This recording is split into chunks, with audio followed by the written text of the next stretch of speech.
আসছে যে Asia cup 2025 এই উপলক্ষে বাংলাদেশ ক্রিকেট বোর্ডের গত 2 দিন পূর্বে 6 ঘন্টা ব্যাপী একটি মিটিং এর আয়োজন করা হয়েছে।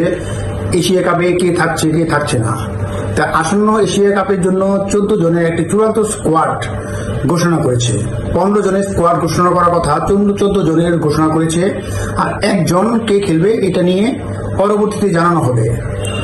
যেখানে বেশ কিছু আপনার চমকপ্রদ পরিবর্তন দেখা যাচ্ছে, বিশেষ করে 2 অভিজ্ঞ খেলোয়াড় নুরুল হাসান সোহান এবং সৌম্য সরকার আবার জাতীয় দলে ফেরার সম্ভাবনা রয়েছে। যে কোনো একজন, 2 জন না একজন সম্ভাবনা রয়েছে।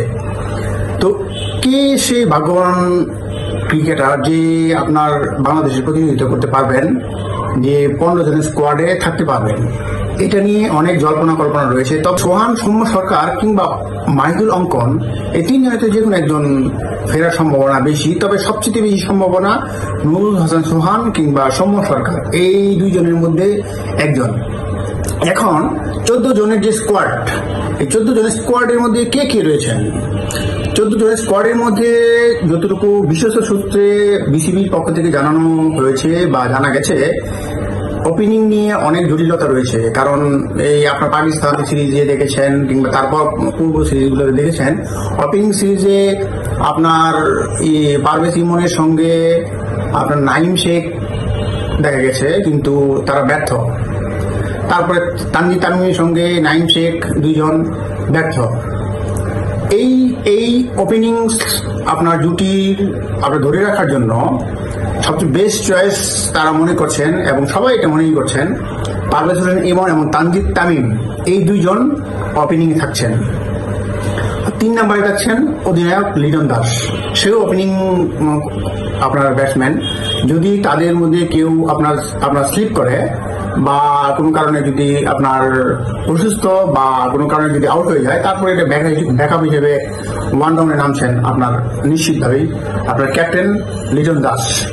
আর 4 নম্বর রয়েছেন হৃদয়, যে আপনার মোটামুটি এই মিডিল অর্ডারে ভালো খেলে থাকেন। এবং হৃদয়ের পর আপনার রয়েছে জাকের আলী অনিক। জাকের আলী অনিক আপনি জানেন বেশ কয়েকটা সিরিজেই আপনার বেশ ভালো পারফরমেন্স করেছেন এবং তার পারফরমেন্সের সুবাদেই তাকে রাখা হয়েছে এবং সে উইকেট কিপারের ভূমিকাও ভালোভাবে পালন করতে পারে। এবং জাকের আলী অনিকের পর শামীম হোসেন পাটোয়ারি এটা নিশ্চিত ধরা হয়েছে। এবং এইগুলোর মধ্যে আপনার মিডল অর্ডার এবং ওপেনিং গেল, কিন্তু আপনার 5 জন তো ব্যাটসম্যানের সাথে 5 জন তো বোলার লাগবে। এখন এখানে স্পিনের এবং ফাস্ট বোলিং এর কম্বিনেশন রাখা হয়েছে। স্পিনদের মধ্যে রাখা হয়েছে শেখ মাহাদি, যে অলরাউন্ডার বলা হয়, সে ব্যাটও করতে পারে, স্পিন বোলিংও করতে পারে। তারপর আপনার left arm spin bowler Nasum Ahmed, তাকেও রাখা হয়েছে। এবং রিশাদ হোসেন তো থাকছেই, কারণ রিশাদ হোসেনও কিন্তু স্পিন বোলিং এর পাশাপাশি ব্যাটিং দারুণ করে থাকে। সবসময় করতে পারে না, কিন্তু মাঝে মাঝে দুর্দান্ত পারফরমেন্স করে। আপনি পিসিএল এ দেখেছেন যে তার বোলিং এবং ব্যাটিং এর যে দক্ষতা সেটা সে প্রমাণ করেছে, এবং বিপিএলও কিন্তু এটা প্রমাণ করে দিয়েছে, এবং জাতীয় ক্রিকেট গুলোতেও মাঝে মাঝে সে জ্বলে উঠেছে।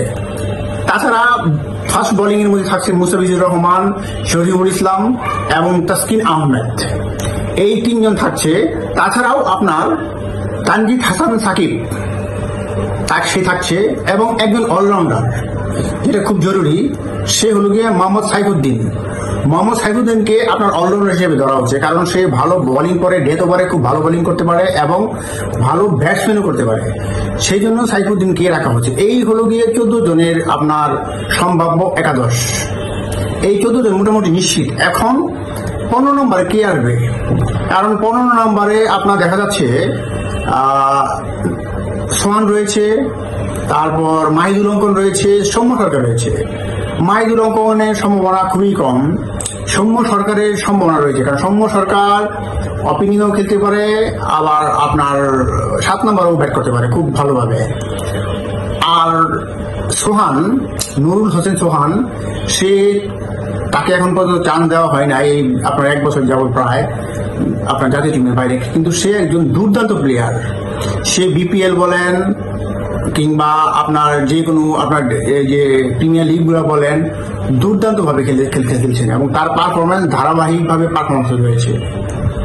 আপনার যে বিপিএল এবং ডিপিএল গুলাতে আপনার সেঞ্চুরি রয়েছে, বেশ কয়েকটা 50 রয়েছে অনেকগুলো। তাই আপনার নূর হোসেন সোহান বা সৌম্য সরকার যে কোনো একজন এখানে চান্স পাচ্ছেন, এটা মোটামুটি নিশ্চিত। এই 15 জনের যে দল, এইটা আপনার এই নিয়ে আপনার কোনো আপনার চিন্তার কোনো কারণ নেই, কারণ 14 জনের পর এই 15 জন যে কোনো একজন হবেন সৌম্য সরকার কিংবা নূর হোসেন সোহান, এটা নিশ্চিত।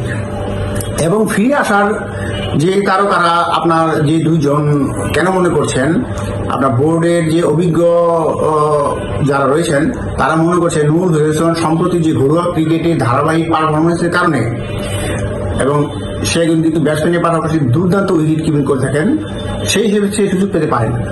এবং লিটনের পাশাপাশি তিনি ব্যাকআপ হিসেবে গুরুত্বপূর্ণ ভূমিকা পালন করতে পারেন। আর সৌম্য সরকার আপনার টি-20 এবং ওয়ানডে দুইটাই তার আগ্রাসী ব্যাটিং স্টাইলের জন্য, নির্বাচনের জন্য তার নজর ছিলেন, তাই তাকেও রাখা হতে পারে। অনেকেরই নজর আছে সৌম্য সরকারকে নেওয়ার ব্যাপারে। এই 2 জনের মধ্যে যে কোনো একজন থাকছে, এটা নিশ্চিত বলা যায়। কারণ ফর্ম এবং আপনার যে অভিজ্ঞতার মিশ্রণ, এই দুইটা আনতে নির্বাচকরা নতুনদের পাশাপাশি পুরনোদের সুযোগ দেওয়ার চেষ্টা করছেন। ব্যাটিং অর্ডারের গভীরতা এবং ফিল্ডিং এর গতি আনতে এই সিদ্ধান্ত নেওয়া হয়েছে। সৌম্য সরকার এবং সোহান মিডিল অর্ডারে আরো শক্তিশালী হবে, এটা মোটামুটি নিশ্চিত। যদি তারা দলে ঢুকতে পারেন, যে কোনো একজন ঢুকতে পারলে মিডিল অর্ডার অনেক শক্তিশালী হবে। ভেন্যু হিসেবে আপনারা জানেন যে পাকিস্তান হলো গিয়ে এটার আয়োজক, কিন্তু পাকিস্তানের পাশাপাশি শ্রীলঙ্কাতেও আপনার খেলাগুলো হবে, কারণ ভারত পাকিস্তানে গিয়ে খেলবে না, এটা তারা আগেই না করে দিয়েছে। তাই শ্রীলঙ্কাকে তারা সেকেন্ড ভেন্যু হিসেবে বেছে নিয়েছে। শ্রীলঙ্কাকে বেশ কিছু ম্যাচ, ভারতের সবগুলো ম্যাচই আপনার অনুষ্ঠিত হবে আপনার শ্রীলঙ্কায়। আর এই দল নির্বাচনে আপনার ভক্তদের মধ্যে বেশ প্রত্যাশা বেড়েছে। এখন দেখার বিষয় এই সৌম্য সরকার কিংবা সোহান কে দলে চান্স পায়, এবং যদি চান্স পায় তারা এই দলের জন্য কতটুকু করতে পারে, সেটাই এখন আপনার দেখার বিষয়। এখন 15 জনের মধ্যে যে একজন কে হবেন সেটা আপনারা কিছুদিন পরেই হয়তোবা জানতে পারবেন কে হবেন, কারণ এটা তো সম্পূর্ণ আপনার বিসিবি হাতেই আপনার ক্ষমতা দেওয়া হয়েছে এবং তারাই এটা নির্বাচন করবেন কে হবেন। তবে 2 জনের মধ্যে 2 জনই ভালো প্লেয়ার, যে কোনো একজন আপনার হবেন, এবং তারা 2 জনের মধ্যে একজন হলে আমাদের যে বাংলাদেশ ক্রিকেট টিম সেটা আরো শক্তিশালী হবে, এটা ধারণা করা হচ্ছে। যদি আমার এই ভিডিওটি আপনার কাছে ভালো লেগে থাকে তাহলে অবশ্যই সাবস্ক্রাইব করুন এবং বেল বাটন অন করে দিন। আপনাদের মঙ্গল কামনা করছি, সবাইকে ধন্যবাদ।